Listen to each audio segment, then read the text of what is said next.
We're working to connect a region of over 600 million bridges between our lands.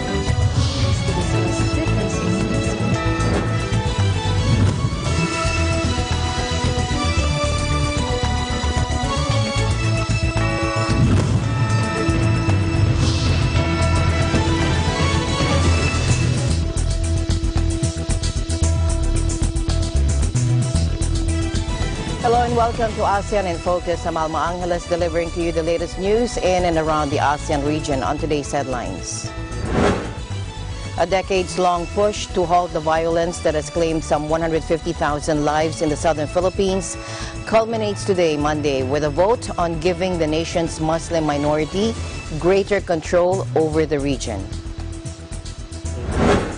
Cambodia and Myanmar have rallied at the European Commission for resuming tariffs on millions of dollars of rice, with one ministry describing the move as a weapon against already poor farmers.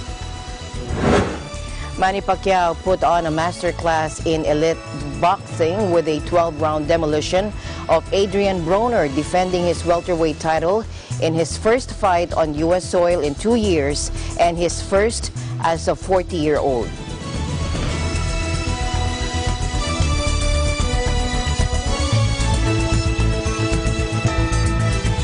President Duterte urged voters to vote yes for the ratification of the Bangsamoro Organic Law, or BOL, ahead of the plebiscite which is being conducted now January 21 to February 6. Speaking at a pro-BOL assembly in Cotabato City, the president urged voters to use the plebiscite as a peaceful means to finally correct the historical injustice committed against the Bangsamoro people. Take a look. Your approval of this law will not only serve as an expression of your desire to end more than half a century of armed struggle in the region. It will also serve as a testament to your determination to bring genuine peace and development in Muslim Mindanao through an autonomous government that truly represents and understands the needs of the people. The BOL, previously known as the Bangsamoro Basic Law and considered as one of President Duterte's biggest legislative achievement, seeks to give the Moro people basic legal tools to chart their own destiny within the country's constitutional framework. The concept of the BOL, previously named Bangsamoro Basic Law, came about after the Philippine government and the Moro Islamic Liberation Front, or MILF, signed a peace deal in March 2014. The MILF is based in Mindanao and is one of the foremost groups fighting for an autonomous region for the Moro people. First founded in 1978 as the Moro National Liberation Front, the group has presence throughout the Bangsamoro region of Mindanao, the Sulu Archipelago, Palawan, and other nearby islands. Historically, the MILF and other Islamic groups have fought using violent means to demand for independence. However, in 2010, the MILF said that it would instead pursue a plan for an autonomous region under the Philippines instead of separation from the country. In 2014, the Philippine government's chief negotiator, Miriam Coronel Ferrer, and MILF chief negotiator, Mohaker Iqbal, signed a peace agreement in Kuala Lumpur. The peace deal led to the conception of the Bangsamoro state. Stakeholders submitted the document to the Philippine Congress with a detailed plan for the Bangsamoro Autonomous Region to replace the current autonomous region in Muslim Mindanao. The document would spell out the territory it would occupy and details of the BOL. Progress in passing the law in Congress, however, hit a snag in 2015 when the Mama-Sapano clash took place. The Mama-Sapano clash was a misencounter between the Philippine National Police and MILF rebels that left over 60 people dead. Over the past few decades, Bangsamoro has been a hotbed of terrorism and extremist activity. Terrorist organizations would exploit the Moro conflict and insurgency as a way to recruit members. Among the organizations active there include the Abu Sayyaf and the Bangsamoro Islamic Freedom Fighters, or BIFF. The passage of the BOL would now reduce antagonisms between citizens and the central government, giving less room for other groups to exploit the sentiment of the people. Furthermore, the passage of the BOL will also negate grievances of the insurgency groups there. If proper autonomy is granted, the region insurgency groups would have no reason to engage with the central government, as their grievances could be brought up with the local government, according to experts. Take a look. Together, let us take this opportunity to begin the process of healing, reconciliation, so that one day we can embrace each other as really brother and sister Filipino, with a view of intolerance in all, understanding, and take the new world on its totality.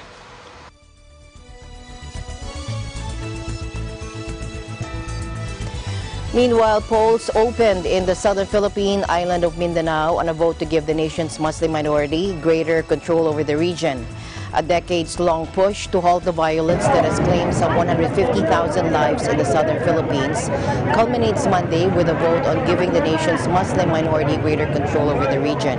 The poll is the final step in a peace deal with the country's largest Muslim rebel group, the Moro Islamic Liberation Front, which has been a key force in a separatist insurgency that has raged since the 1970s. Core areas of the proposed Bangsamoro region, located on the southern island of Mindanao, are expected to vote overwhelmingly to join it. Roughly 2.8 million voters will be watched over by a contingent of 20,000 police and soldiers amid fears rival insurgent groups could use violence to try to disrupt the poll. The peace process began in the 1990s and does not include hardline Islamist factions, including those aligned with the Islamic State group, which are also active in the southern Philippines. The government and MILF hope that a new, stable Bangsamoro will attract investment to a region where brutal poverty and perennial bloodshed has fueled recruitment by radical groups. President Duterte, who also hails from Mindanao, has long backed the creation of an autonomous region for the island's Muslims.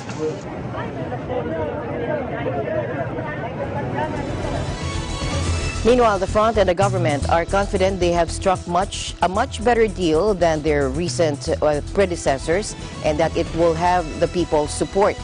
Here's Front Panel Chairman Ghazali Jaafar.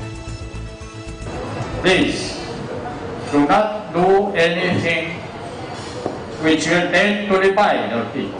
Bangsamoro issue is all about the legitimate desire of the Bangsamoro people to have a government of their own, a government which is democratic, a government which is not oppressive, a government which does not intimidate. Monday's plebiscite on the Bangsamoro Organic Law could make or break the decades-old peace process between the national government and the Moro Islamic Liberation Front, which started out as a secessionist armed movement in the southern island of Mindanao in the late 1970s.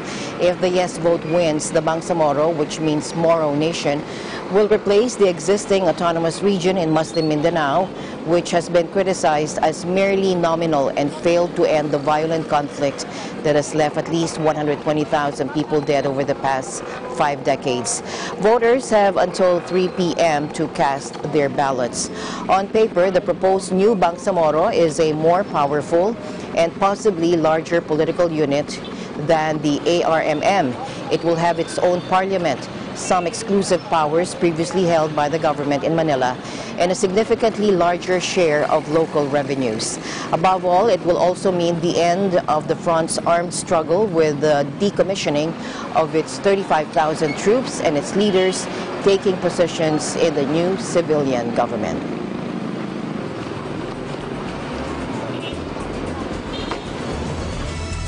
Meanwhile, the Philippine National Police said they were set to secure Monday's plebiscite and in the autonomous region in Muslim Mindanao.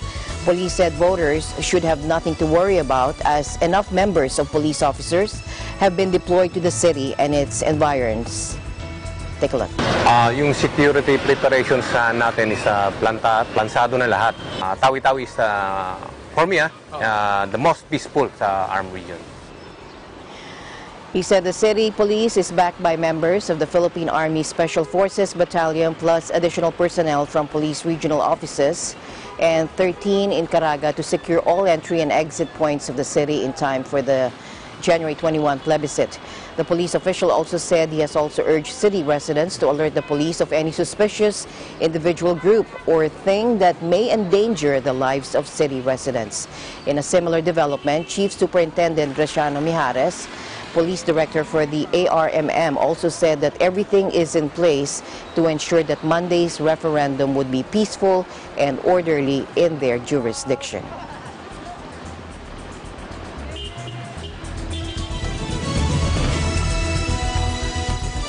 Sources familiar with the matter said plans that the administration officials are planning for United States President Donald Trump's second summit with North Korean leader Kim Jong-un is to take place in Vietnam.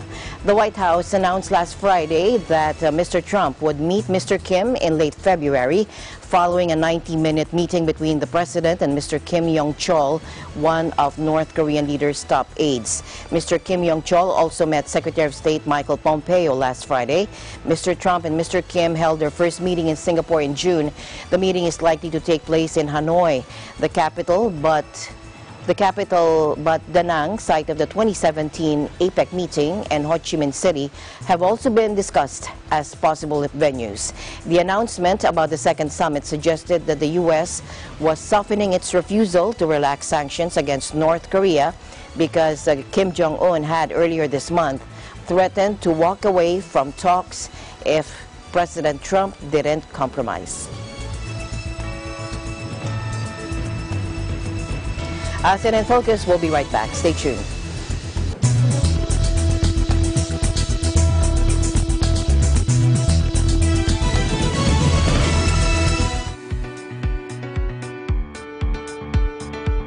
Hey guys, Marie here. I'm in Denver, Colorado, the Mile High City. Denver got its nickname the Mile High due to its elevation being 1 mile or 5,280 feet above sea level. For more fun facts such as this, tune in to Digital Nest on Tuesdays and Thursdays at 7:30 p.m. And don't forget to subscribe to our YouTube channel, Digital Nest EBC, to catch all the episodes right at your fingertips.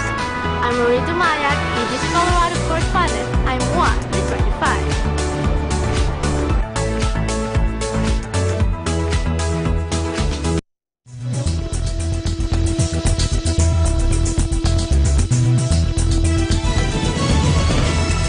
Welcome back. The Philippines' average inflation last year settled above the 2018 inflation target range, even as price pressures eased during the fourth quarter, according to the Bangko Sentral ng Pilipinas. Year-on-year headline inflation moderated to an average of 5.9% in Q4 2018 from the quarter ago average of 6.2%. This brought the full-year average inflation rate to 5.2%, which is above the government's target range of 3% plus minus 1.0 percentage point for the year. Food inflation moderated during the fourth quarter as supply conditions improved for key food items. Meanwhile, non-food inflation also eased during the same quarter as lower international oil prices exerted downward pressure on transport inflation through lower gasoline and diesel prices. By contrast, core inflation rose to 4.9% in Q4 2018, higher than the rates posted in the previous quarter and a year ago. Similarly, the central bank's 3 alternative measures for core inflation were higher during the quarter, according to the BSP, in its report covering the October to December 2018 period. In other news in the region, Cambodia and Myanmar have railed at the European Commission for resuming tariffs on millions of dollars of rice, with one ministry describing the move as a weapon against already poor farmers. The EC reimposed duties of up to 175 euros or $200 per ton of indica rice from the two countries for 3 years following intensive lobbying by Italy, who said cheap imports were damaging its farmers. While it's unconnected, The EC decision comes against the backdrop of threats to remove both Southeast Asian countries from its Everything But Arms or EBA scheme because of human rights abuses. The EBA deal allows developing countries access to export a broad array of goods, including rice, to European markets without shouldering tariffs. The EC found that indica rice imports from Cambodia and Myanmar had increased by 89% in the last 5 seasons. But Cambodia's Ministry of Commerce said the complaint was based on inaccurate information and would hurt farmers in one of Southeast Asia's poorest countries. It said, quote, late Thursday that it is a weapon to kill them and their families who are in debt. Nearly half of Cambodia's 625,000 tons of exported rice went to EU markets last year, according to government data. Yemen Ang of Myanmar's Rice Federation also slammed the move, saying its rice exports to the EU amounted to around $100 million annually. Now, this week, Cambodian Prime Minister Hun Sen threatened to step on the throat of his political rivals if the EU ended the Anything But Arms deal, which would hit the kingdom's cash cow garment sector the hardest. Removing EU trade preferences is a long, drawn-out process that can take several months. In other news, the Indonesian government encouraged the completion of the ASEAN concept regarding the Indo-Pacific regional architecture in accordance with the principles and scope of cooperation conveyed by Indonesia. The statement was conveyed by Indonesian Minister of Foreign Affairs Retno Marsudi at the ASEAN Foreign Ministers Retreat in Chiang Mai, Thailand. She said Indonesia welcomes the contribution and input of ASEAN members who have enriched the ASEAN Indo-Pacific concept amid the regional dynamics. The concept of ASEAN Indo-Pacific cooperation will strengthen ASEAN's centrality in contributing to sustainable regional stability and prosperity. Various advancements have been made in the discussions of the Indo-Pacific concept by ASEAN member countries. The Indo-Pacific concept is expected to be agreed upon at the upcoming ASEAN summit. Minister Marsudi had earlier called on ASEAN member countries and their partners to jointly develop the concept. The minister stressed that Indonesia had invited all ASEAN member countries and their partners to jointly ensure that the Indian and Pacific Oceans would not become a region to seize natural resources nor lead to territorial disputes and competition to attain supremacy.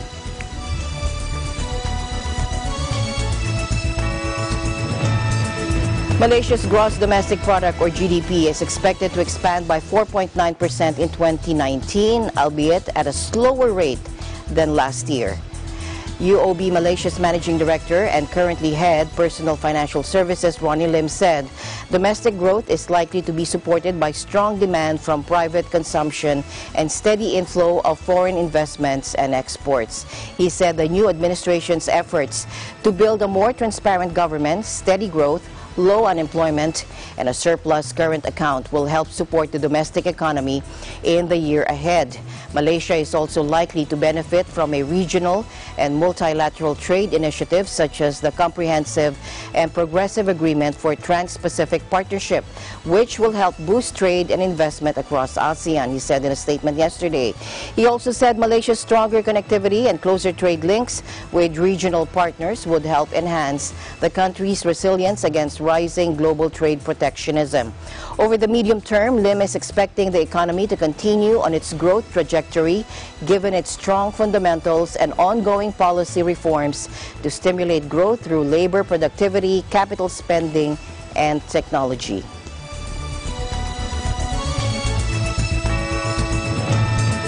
And the Philippines' wealthiest man, Henry C., who rose from being a penniless Chinese immigrant to leading a multi-billion-dollar business empire, died on Saturday, according to his conglomerate.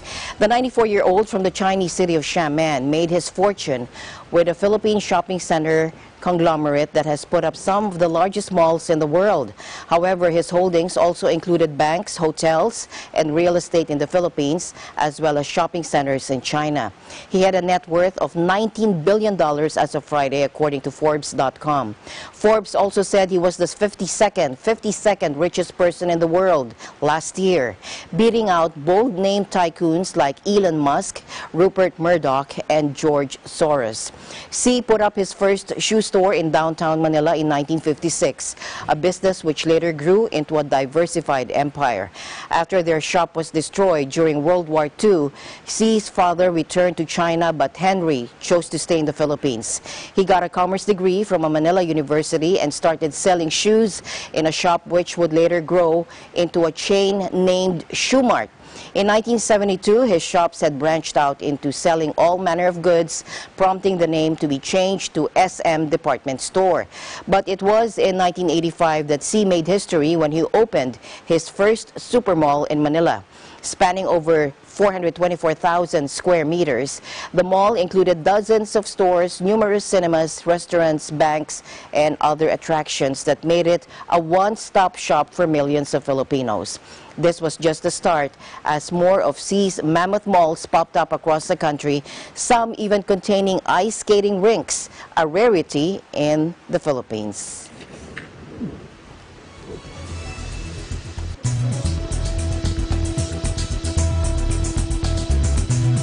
Doctors in Thailand are warning Bangkok could face a pollution health crisis if it doesn't address its smog problem. On several occasions this week, hazardous dust particles known as PM2.5 reached unsafe levels in 30 of the city's 50 districts. Thailand deployed rain-making planes to seed clouds in an effort to tackle the pall of pollution that has shrouded the capital in recent weeks. The weather modification technique involves dispersing chemicals into the air to aid cloud condensation, which should in theory result in rain. Reasons for the persistent smog include combustion exhausts from Bangkok's traffic-strewn roads, the burning of fields from farmers outside the city, and pollutants from factories.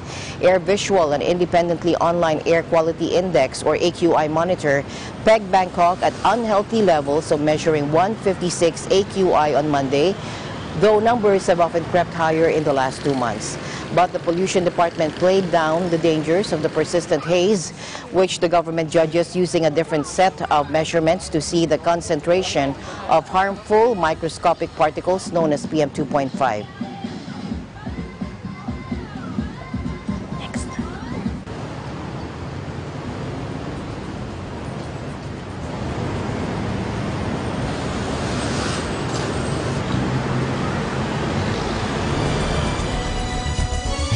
Manny Pacquiao put on a masterclass in elite boxing with a 12-round demolition of Adrian Broner, defending his welterweight title in his first fight on U.S. soil in 2 years and his first as a 40-year-old.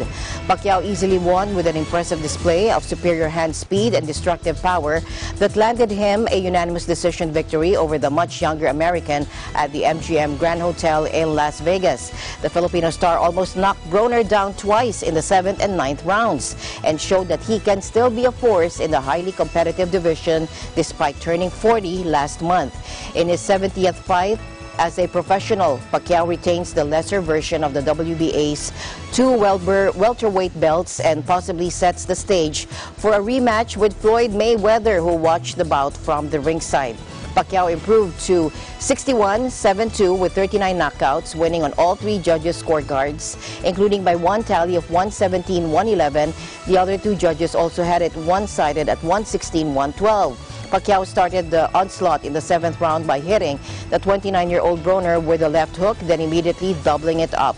Broner went into a shell mode, absorbing more blows, but managed to hold on to the end of the round. Pacquiao landed his best punch in the 9th with a blistering left on the chin that sent Broner back pedaling towards the ropes. But Broner showed he can take a punch as he stayed on his feet and survived another punishing round. I can still fight. You see my performance. I can be still aggressive fighter, and I can give my best at the age of 40. I want to push more, but Buboy told me we're ahead of point, so relax, don't be rushed. Don't be careless. He's waiting for you for a counter punch and a counter punch. So we're ahead of point. So be aggressive, but don't be careless. So that's what we did for this fight. If you ask me, I feel like I won the fight. I'm not about to sit here. I'm not about to sit here and with a sad face. You know, I'm all right. I'm all right, and I will be back, and I will be champion again. Pacquiao is now hoping to avenge his 2015 loss to Mayweather, which became the richest one-day sporting event in history. Immediately after the fight, Pacquiao called out Mayweather. He said, "Tell him to come back to the ring and we will fight. I am willing to fight against Floyd Mayweather if he is willing to come back in boxing." Mayweather, who helped promote Saturday's boxing card, was non-committal when asked if he would get back in the ring with Pacquiao. He said, quote, "Right now, I am living the happy life."